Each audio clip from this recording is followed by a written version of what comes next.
Rise to your highest self.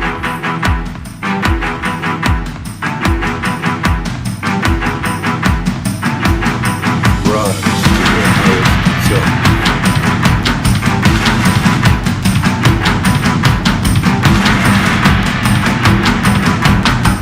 Rise to your highest self.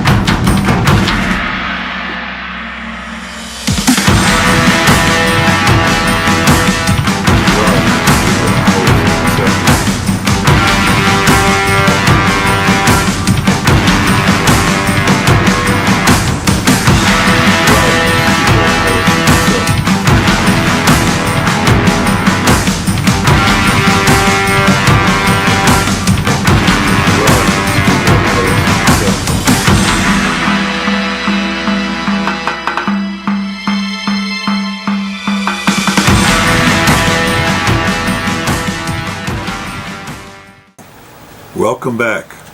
Welcome back to becoming your spiritual self. This is session number 2.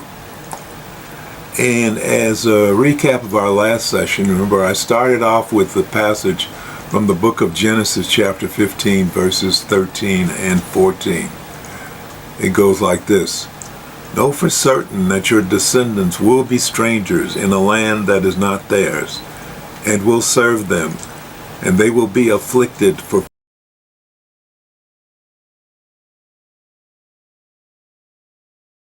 they serve, and afterward they shall come out with great possessions. Great possessions. So, while it is true that this passage in the Bible was supposedly recounting conversation between Abraham and God, Abraham, the father of Israel. And so that was thousands of years ago. But even though it was thousands of years ago, this conversation, it's very relevant today. Remember, I view the Bible as a living document, and so it's more than a recounting of history, the past. It is a spiritual guide that is relevant today. So in reading the Bible as a great scientific mystery book that can be interpreted and should be interpreted through its message to you, through its as a great psychological drama, with symbolism. Quite often the female and water are considered spiritual images. So let's take another look at that passage. Again, this is Genesis. You know for certain that your descendants will be strangers in a land that is not theirs, and will serve them, and they will be afflicted for 400 years. But I will bring the judgment on the nation they serve, and afterwards they shall come out with great possessions. So when I address this passage in Genesis, I'm really applying it to our African American community of the day here in the United States. After all, when you go back into American history, you see that the year 1619 was a critical marker, because that was when the first slaves arrived in Jamestown, Virginia. And so that was the beginning of the transatlantic slave trade. And it was the beginning of our 400-year affliction. We were taken from our homes and forced to serve in a foreign land. Now, as I explained last week, the year 2019 marked the end of that 400-year period. So during that period, slavery was abolished in 1865, which is celebrating Juneteenth, the 19th of June, in a couple of days. And that is when slavery actually ended across the United States. But that didn't end the affliction. Admittedly, it was hard for people to accept that the slaves could become citizens and enjoy all the same privileges as the majority race. So there was a lot of resistance in this systematic affliction. Jim Crow laws, We weren't even allowed to testify in court. Real estate redlining that kept us kept us locked in ghettos and unable to move into areas outside of the quote-unquote black community. Racial massacres, the Oklahoma massacre in 1921, all the massacres that happened in the year 1918, which was called the Red Summer, involved the burning of our communities. Job discrimination, we weren't allowed in the unions, and ongoing social contempt. So there's a lot that we've been going through in the past 150 years since the abolishment of slavery. But in spite of whatever vestiges of that affliction remains, we are now today at a point where we have grown and evolved to the point that we not only have enough power to bring about dramatic change in our condition, but we have the energy of the divine spirit, the energy of God is on our side to help us make this change. That is the difference. You see, God is on our side. There have been many attempts to uplift the black community over the years. Civil rights laws, worker discrimination laws, etc., DEI, but they really didn't. They helped to an extent, but their usefulness, I must admit, is worn off, and our abilities or our efforts to rebuild the community have been sabotaged left and right, sabotaged everywhere we turn, sabotaged. But now, 400 years is up, God is on our side and it's going to help us move forward, because it's going to take much more than our physical attempts, our physical efforts to make the change we are seeking. Because as I said before, many times over the past 400 years we've tried to rise up, but each time we seem to make progress, some event or some force would push us back. So now it's time for Divine Spirit to come in and magnify our efforts. But this power of the divine is only available to us if, and I do mean if, we learn how to align with Spirit and allow it to work through us and uplift us in a new way of being, into a new way of being. So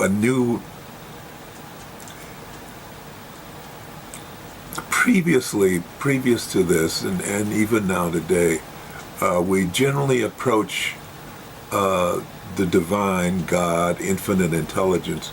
We generally approach it in a context of being poor little sheep who have lost their way and they need help. But that is changing. That is what we are talking about here today. Let us make that change. 2019 was the end of the 400-year period, and we're now in the year 2025, 6 years after that 400-year cycle ended. Now, that 400-year cycle ended rather quietly. There was no big fanfare. Most people didn't even know it had passed. But here we are in 2025, and what's happening now is our government leadership is rapidly eliminating any programs and regulations that seek to give black people any special benefits. The affirmative action, DEI, whatever you want to call it, it is now being pulled back. It started in the 60s. I think the Civil Rights Act of 1965 started all that. And now here we are in 2025, which is another 60 years later. So, was 60 years enough? I think so. 60 years is enough for us to begin to stand on our own 2 feet. You know, part of the problem with these special programs is that while they were meant to help us, or at least that's how they were sold as being something that would help us, to a great extent they didn't, because they painted us as helpless. Standards had to be lowered in order for us to be accepted. So we encountered a lot of resentment in terms of workplace and education. I originally got my first job in advertising because of DEI, of anti-discrimination, which the advertising industry was on 99.9% white. So it was helpful that I had that law that would allow me to be accepted into the industry. However, once I got in the door, there was no special allowances made for this poor black person. I was expected to perform, and I performed admirably, and I won awards and got promotions and all that, rose up through the ranks. Our Supreme Court Justice Thomas was against the affirmative action because he felt it demeaned us, it diminished us, and it's true, it did. And the other things that were out there to help us, like welfare. The trouble with welfare is that if you had a male in the house, then you didn't get any help. So as a result, they destroyed the family, because before all these new laws to help us, the black community had the strongest family system in the country. We were married more. There was less children out of wedlock. But when they came in to start, quote unquote, helping us, all of a sudden, when they ejected the father from the house, then all kinds of terrible things began to happen.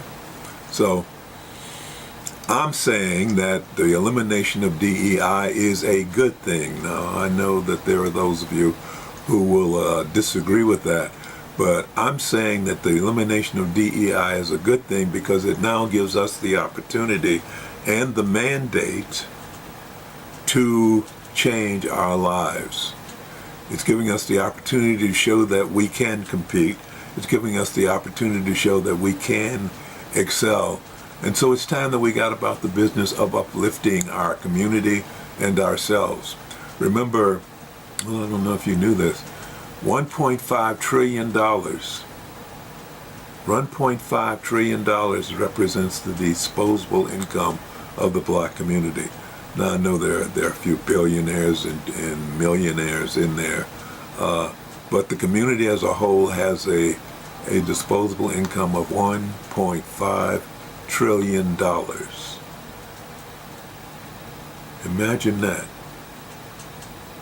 So if we could learn how to handle that, if we could learn how to manipulate that money and build an economy of our own, then we're home free. So the question is, what do we do now?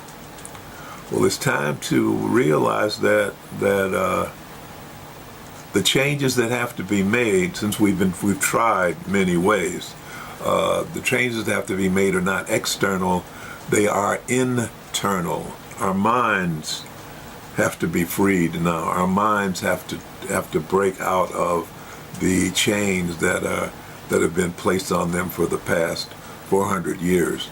Our minds have to be overcome or bring about tremendous change. We must adjust the way we see the world, and we must adjust the way we see ourselves in the world. In the book of Romans, chapter 12, verse 2, St. Paul says to the Romans, he says, "Do not conform to the pattern of this world, but be transformed by the renewing of your mind. The renewing of your mind, excuse me. We have the power to make spectacular changes in the coming year. Not the coming year, the coming years with an S. Excuse me. We have the ability, the opportunity, and the mandate to make spectacular changes in the years to come. The mechanisms are already in place. We got $1.5 trillion. We've got many educated black people who have functioned in the corporate environment and been very successful at it. And so we know what quality looks like. We know how to achieve quality. And now it's time to turn back and begin to influence our community to the point that it can make these major changes. Now, as many of you already know, I pay attention to the numbers that are affecting a situation. So I said that the 400 years ended in 2019. What's going on now? We've got 6 years have passed, and nothing seems to have happened. Well, be advised that Spirit is always at work. Be advised that infinite intelligence, which is what I call God, infinite intelligence has been quietly working behind the scenes, getting us ready to make this leap into the future. Now, it's important that this 6-year mark is being noted, because I didn't know about the 400 years actually until this year, 2025. So why did infinite intelligence wait this amount of time to turn me on, click my mind on, and then bring it to, so that I can bring it to your attention?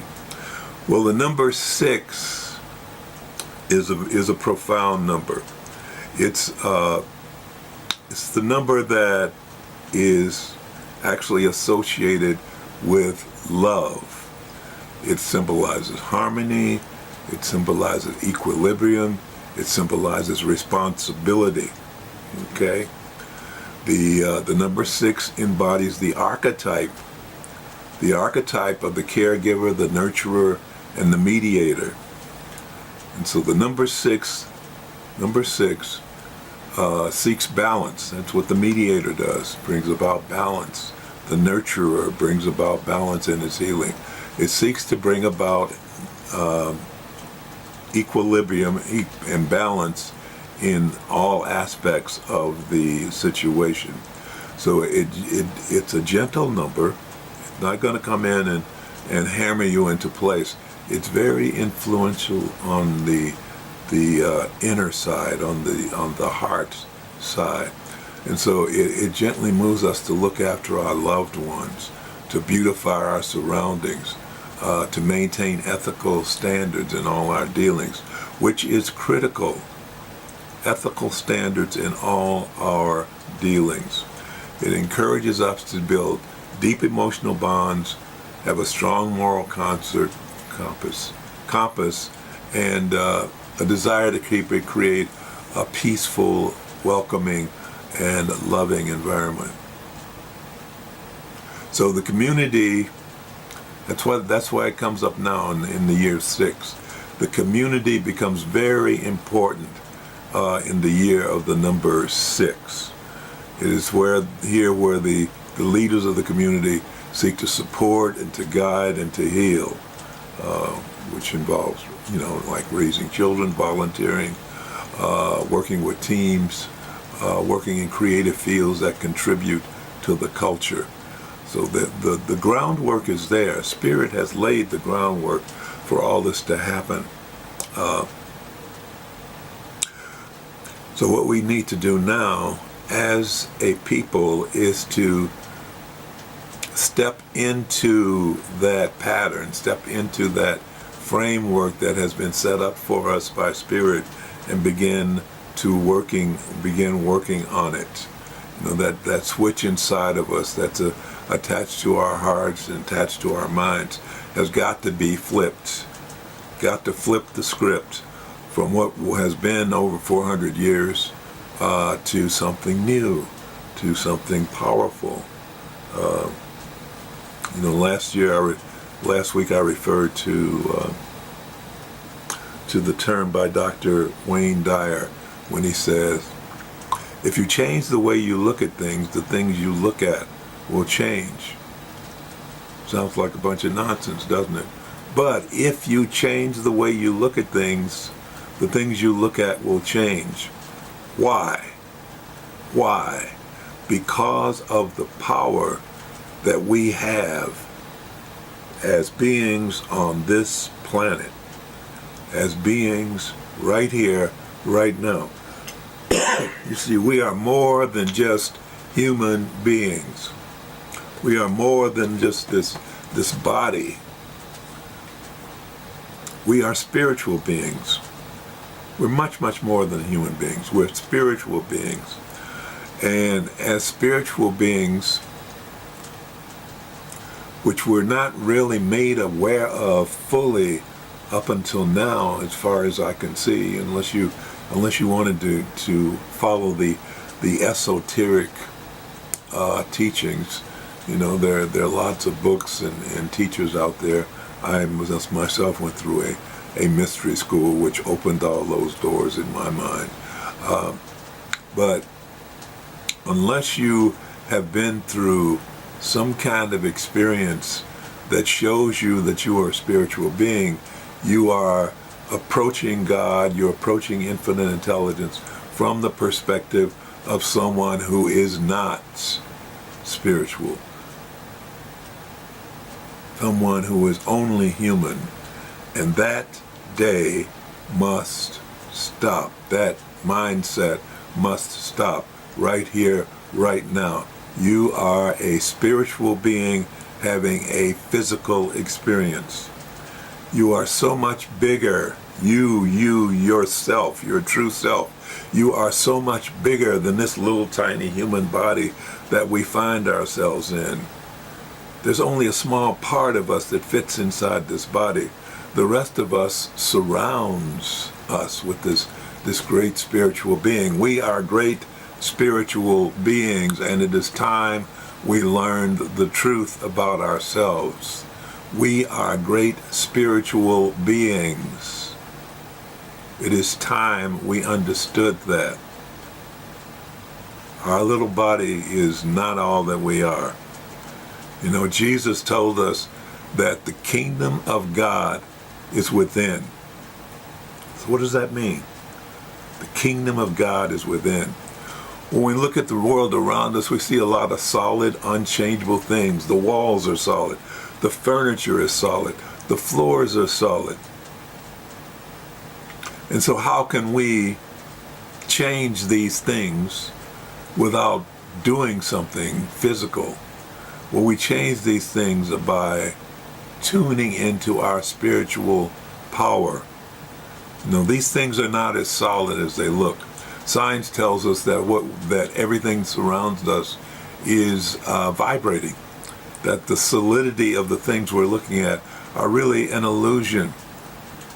Everything is vibrating. Everything has a frequency. We have frequencies. Everything is made of atoms swirling around at berserk speeds with lots of space in between each and every one of them. So why do we see everything as solid? Why? Because our eyes are not accustomed to dealing with vibrations. Take a strobe light. When you're looking at the strobe light, when the strobe light slows down, you're flashing and you see people move in a herky-jerky way. That gives you a better illustration. When you look at a movie, you're looking at still pictures running at a rate of 24 frames per second. Because our eyes are not fast enough to slow the vibrations down so that we can see that everything is actually in motion. Scientists have been working for centuries to answer these questions about how the world is made, what the world is composed of. But Jesus answered it 2,000 years ago. He said in the book of John, chapter 10, verse 34, let me see here. Is it not written in your law that I have said, ye are gods? We are gods. Yes. People get uncomfortable when I say that, but we are gods. It's time we really open our minds enough to begin to understand who and what we really are. We are gods. And Jesus goes on to say in verse 38, he said, the Father is in me and I am in the Father. The Father is in me and I am in the Father.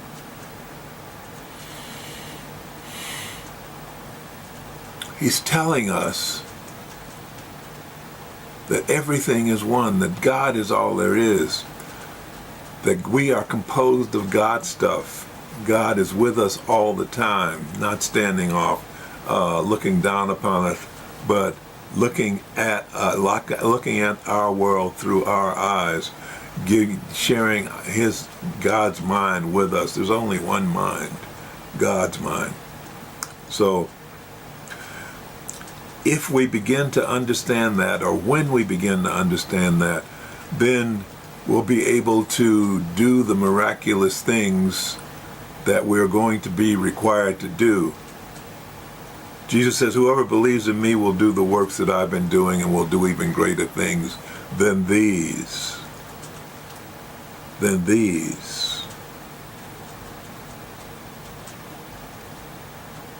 Whoever believes in me. Now, what he's saying is, if you believe what he is doing, if you have believed that he has the specific connection to God that he claims, then you can do the same thing that he's doing, because you have the same connection. You are not some castaway. You are not some side job that God has. God created you from itself. God the Father, infinite intelligence, the Father, created you from itself. Actually, it's Father, Mother God. It's both the feminine and the masculine. But whatever Jesus says, whatever I can do, you can do as well. Why? Because you too are a son of God. Because you too are a child of God. Because you too are a direct creation of God. Because you too are a direct expression of God. Jesus was able to do the things he did because he knew a secret. He knew that the physical world is controlled by the spiritual world. Everything that exists before your very eyes started out through the spirit, through consciousness. It had to go through a state of consciousness before it could be created. Spiritual consciousness makes it all. And so that's what Jesus came to teach us, that we are all the same, that the Father and I are one.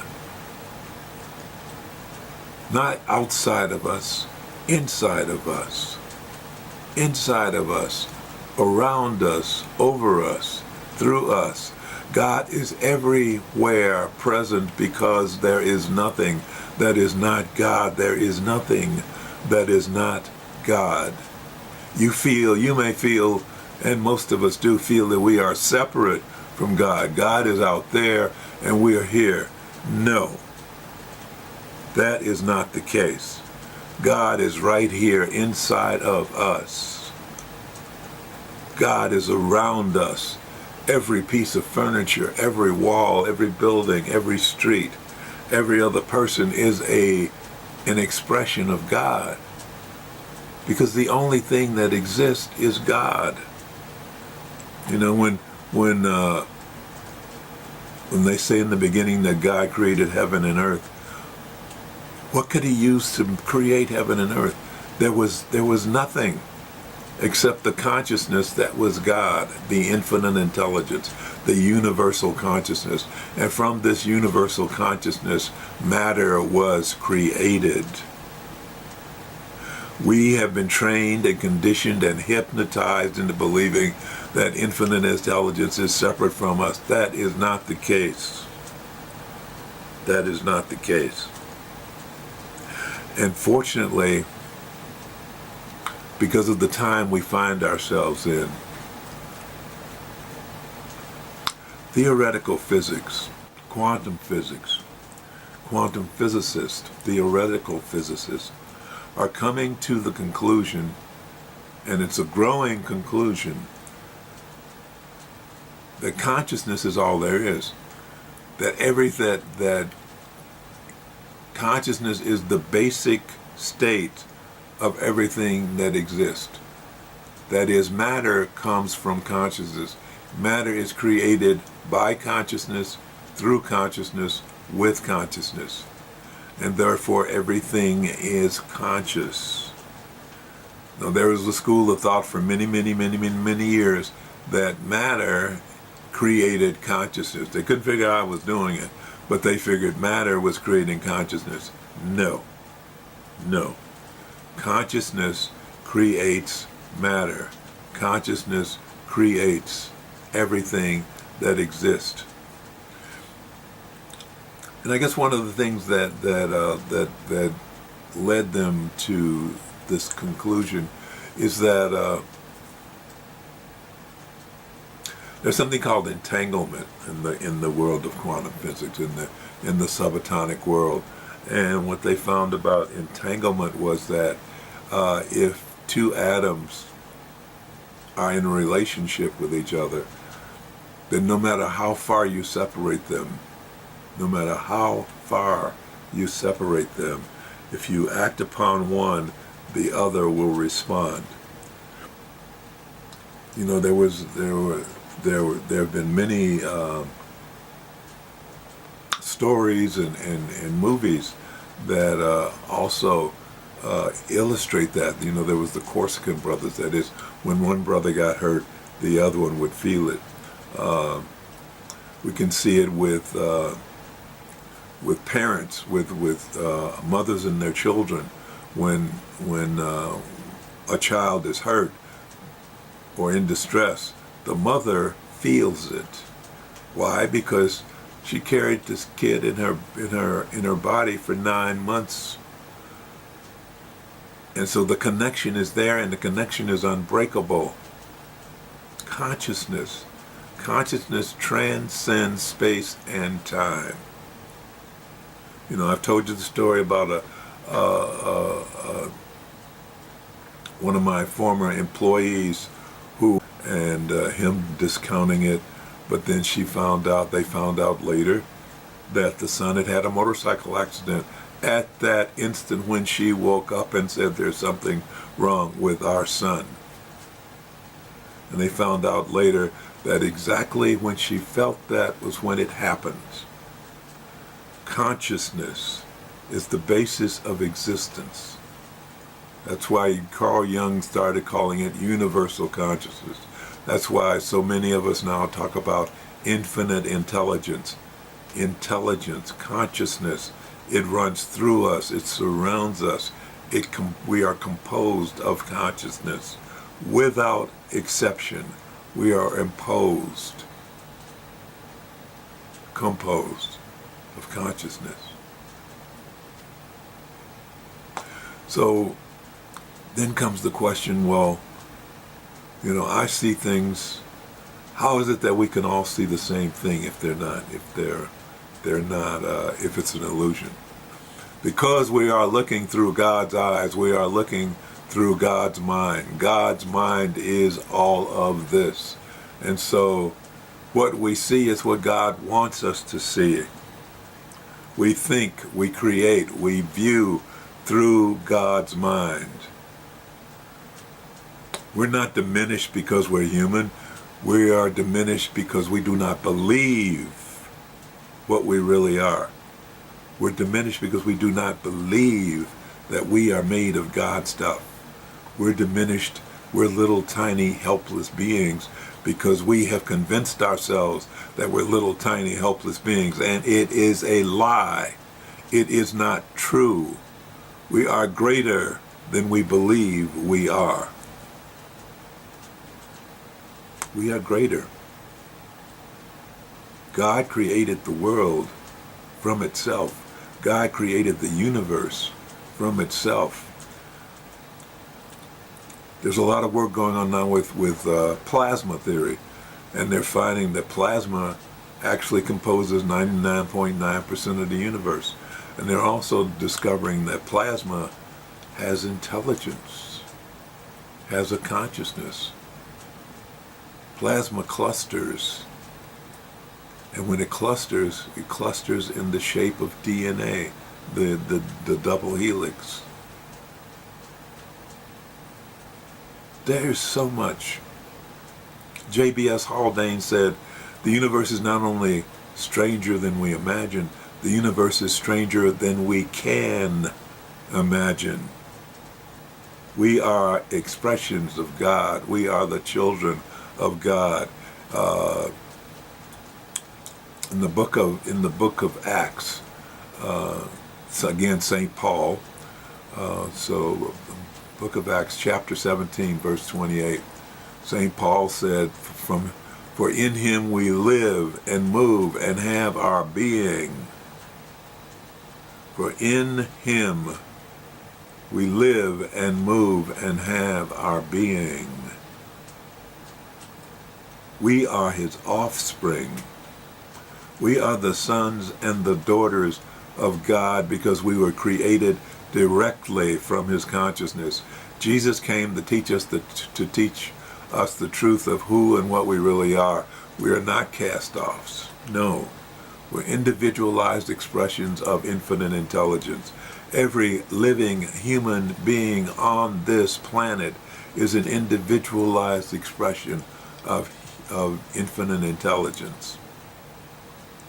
And once you can wrap your mind around that, once you can twist your head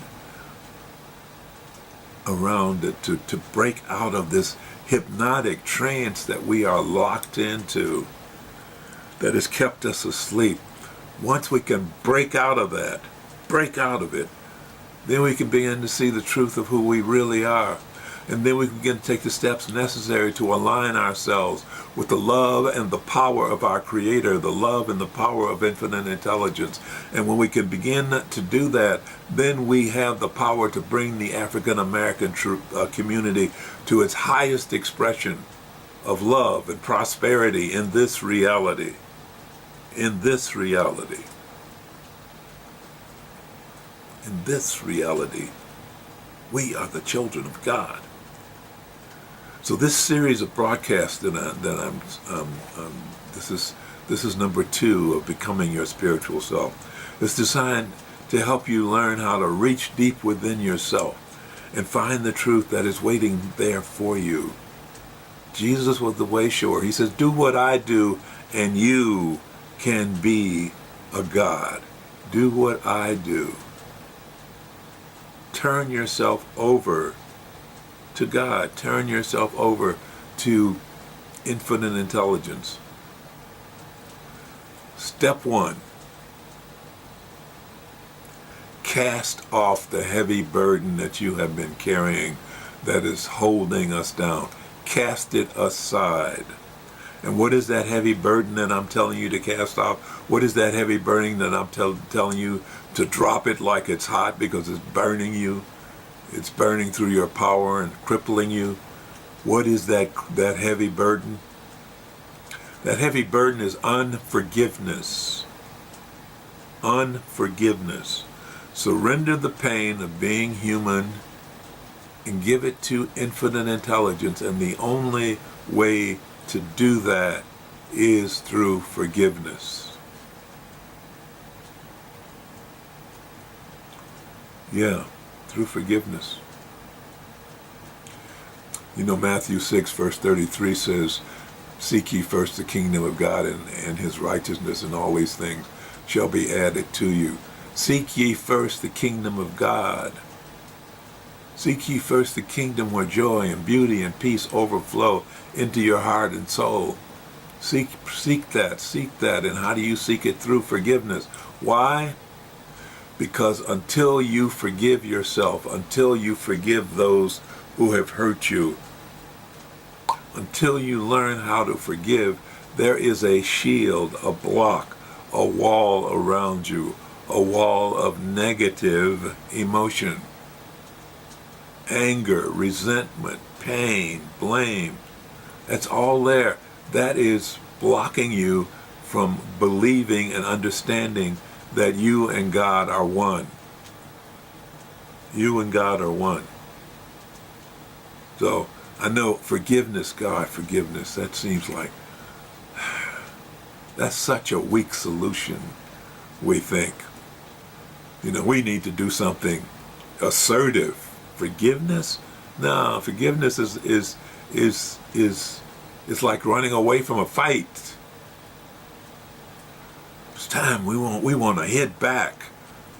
We want to get revenge. Well, no.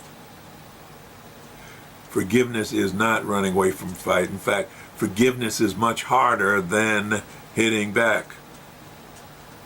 Forgiveness is harder than hitting back. Forgiveness is harder than seeking revenge. Forgiveness is much, much, much more difficult.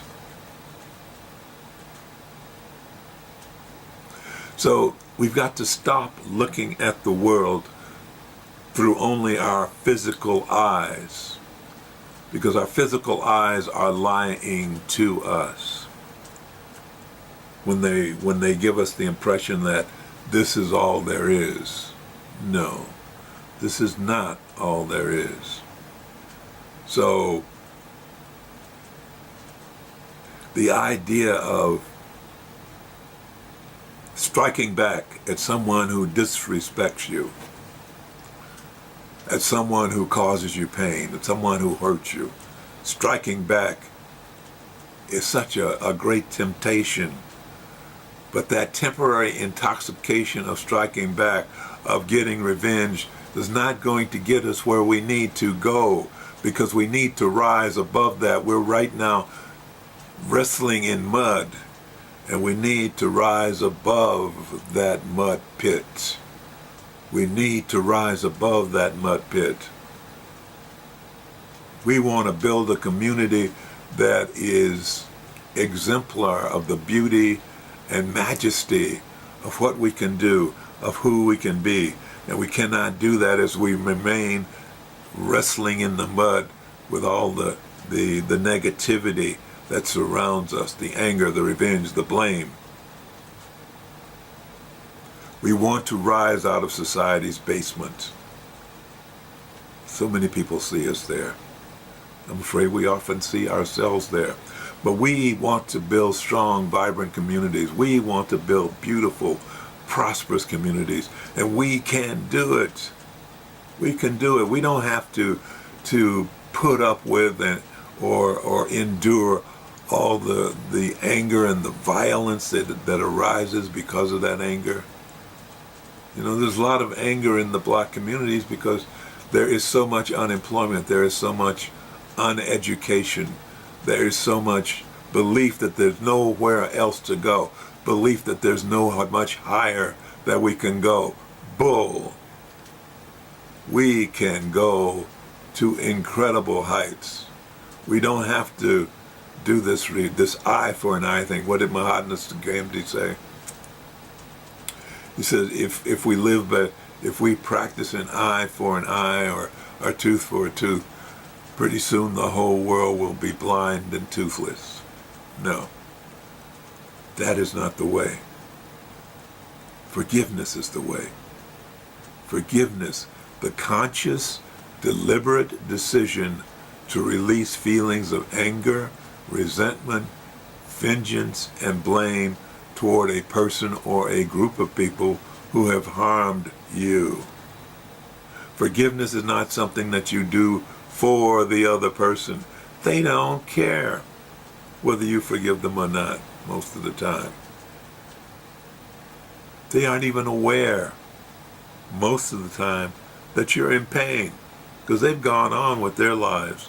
No, forgiveness is for you. Forgiveness is to let go, to release, to cast off that pain, that anger, that demeaning sensation that overcomes you when you think about this. Forgiveness is not running away. Forgiveness is not avoiding a fight. Forgiveness is not explaining away or denying the seriousness of the offense against you. Forgiveness does not mean forgetting. Forgiveness does not mean condoning or excusing offenses. And forgiveness does not obligate you to reconcile with the person who harmed you or even release them from legal accountability. No. Forgiveness is an emotional act that enables you to clear your system, to clear your mind, to clear your aura of this nastiness and allow yourself to rise. Holding on to those dark emotions and choosing not to forgive it's like an anchor around you, an anchor wrapped around you, an anchor and chain wrapped around you that's holding you down into the negative aspects of remembering the past. And every time you think about it, because you do not forget until you forgive, you experience that pain all over again. That person who hurt you is gone, but not in your mind, not in your heart. You're holding on to that. They're not thinking about you at all, but you think about them all the time. No. Let that go. It's draining you of energy.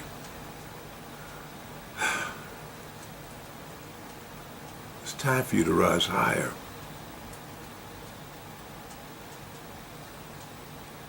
It's time for you to rise higher. You know, I once wrote an essay on why Jesus said, "Father, forgive them, for they know not what they do." Father, forgive them, for they know not what they do. Why would he say that? Well, for one, he was getting ready to rise into his higher spiritual experience. Getting ready to rise. But the thing is that if he'd held on to the anger and the resentment that he possibly would have felt because of what happened to him, if he could not let that go, if he could not forget them, then it would pull him right back down into the fires of hell, right back down into the mud out of which he was trying to rise.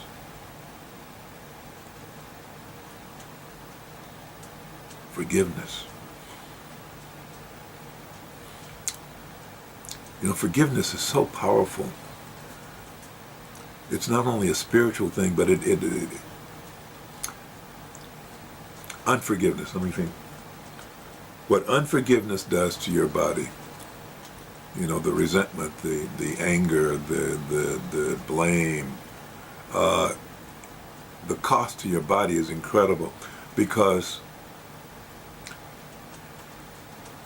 these things, these negative things, unforgiveness, resentment, despair, anger, blame, shame, all of those things create something in our bodies called chronic stress.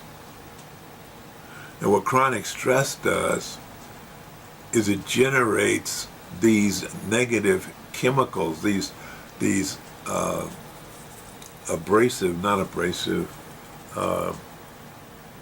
corrosive chemicals in your body.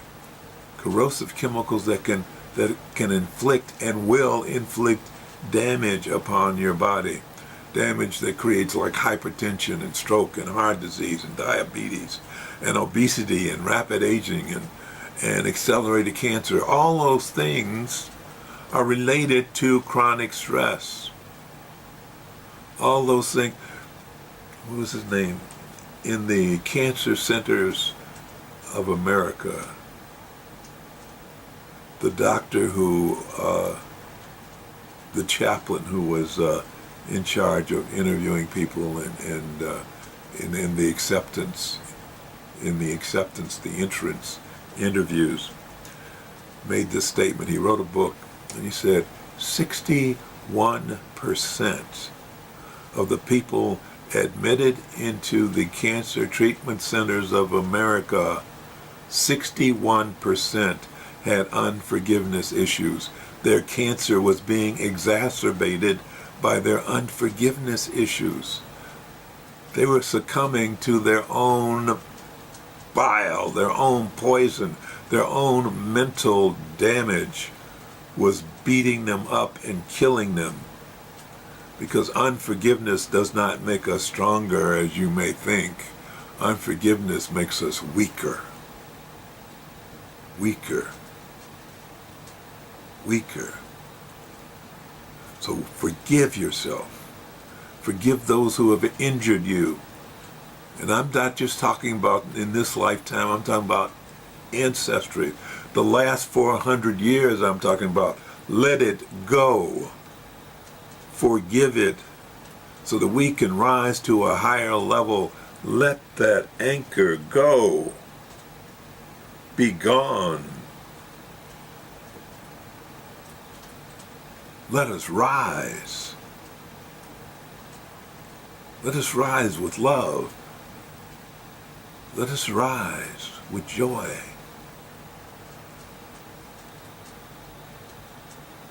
The Lord's Prayer says, forgive us our trespasses as we forgive those who trespass against us. Key word, as. Forgive us as we forgive others. So if we don't forgive others, then we can't be forgiven. It goes hand in hand. Forgiveness, forgiveness, forgiveness. Father, forgive them, for they know not what they do. What were they doing? They were acting like fools. What were they doing? They were acting like barbarous animals. Anger, killing, torturing. It was vicious. They are vicious. Human beings can be very vicious when they are operating at their lowest vibration. And I'm saying, stop it. Stop it. Lowest vibration is not acceptable anymore. Let us rise to our highest being, for we are the children of God. Don't let the gravitational pull of that anger, that dark negative energy pull us down. Don't walk around with this huge boulder on your back, a boulder made of pain and anger and resentment and blame and shame. Throw it away, cast it off. Stand tall. We are spiritual beings. We are so big that even a small part of us fits inside of our body because we are huge. We are spirit. We are wonderful. Yes, we are. You know, when a baby elephant, when they come out, they're about 200 pounds. And you will often see in circuses and that they'll have a rope tied around the ankle of an elephant and that it's hammered into the ground with a peg. And the elephant does not try to break it. Well, the elephant doesn't try to break it because he doesn't think that he can. And he doesn't think that he can because it was put there when he was a baby. It was put there when he was very weak. And he kept trying and trying and trying and finding that he was unable to break it until he finally became conditioned to the belief that it is unbreakable. No matter what I do, it is unbreakable. And it is from that point that they don't have to do anymore. That rope, which he could snap like a twig, which he could snap like a piece of thread, that rope has become stronger than he can possibly break out of. And so I'm saying to you, don't let that conditioning that we have lived through for the past 400 years, don't let that conditioning that we live through in this life in the United States that tells us that we are inferior, that we are less than, because we ain't less than. We are not less than. We are greater than. We are much greater than the way we are seen. And it is time for us to stop believing that.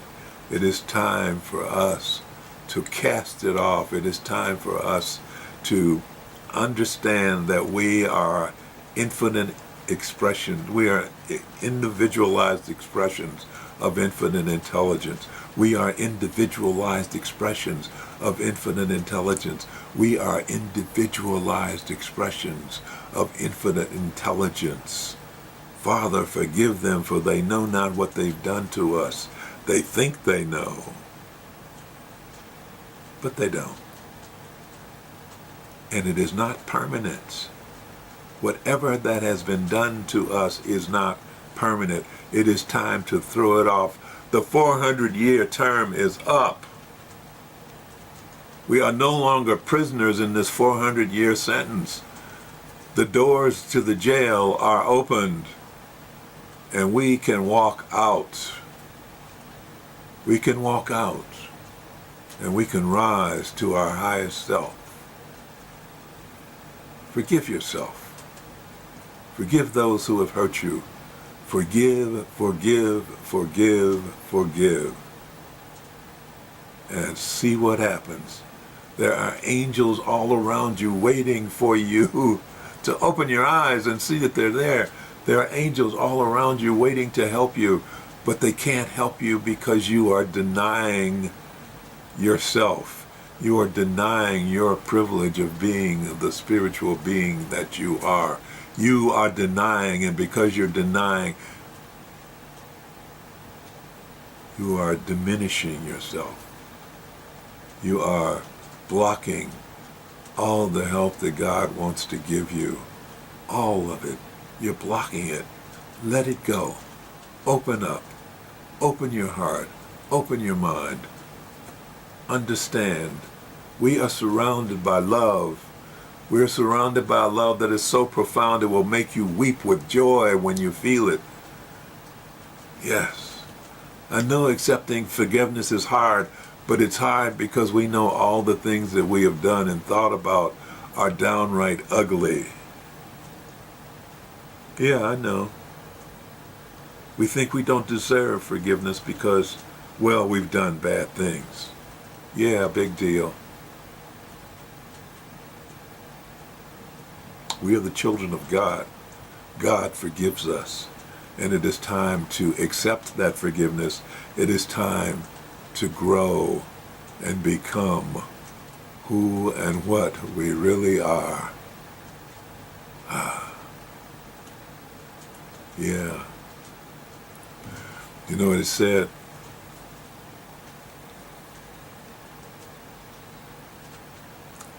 Once you learn the truth of your powerful, true self, you will gain freedom. That's right. Once you know the truth of your wonderful, powerful beingness, then you will be free. The truth shall set you free. The truth shall set you free. The truth shall set you free. Become who you were born to be, my brothers and sisters. The time is now. The 400-year sentence is over. Let us grow. Let us accept our freedom and become the powerful beings that I know, and you inside also know that we are. We are.